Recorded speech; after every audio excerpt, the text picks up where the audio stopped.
ఇటీవల NABL మీరు చూశారు. ఏదైతే గీ సరఫరా చేశారో ఎప్పుడు కూడా లడ్డు తయారు చేయాలంటే ఆవు నెయ్యి అనేది చాలా ముఖ్యం. ఆవు నెయ్యితోనే మనం లడ్డు గాని ఇవన్నీ తయారు చేస్తాం.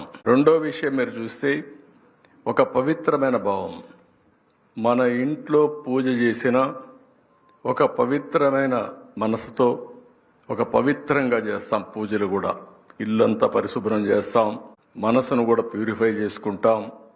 ఏ పని చేసినా ఒక పరిశుద్ధంగా చేసి దేవునికి నైవేద్యం పెట్టిన తర్వాతనే మనం ఇంకొక పని చేసే అవకాశం ఉంటుంది.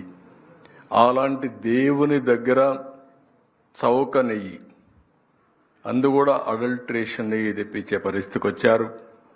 ఇది చెప్పినా వినకపోతే NDDB పంపిస్తే దీంట్లో అనిమల్ ఫ్యాట్ కూడా ఉందని వాళ్ళు సర్టిఫై చేసే పరిస్థితికి వచ్చారు. ఆ విషయం నేను చెప్పకపోతే వెంకటేశ్వర స్వామికి నేను ద్రోహం చేసిన వ్యక్తిని అవుతాను. ఆ విషయమే నేను చెప్పాను.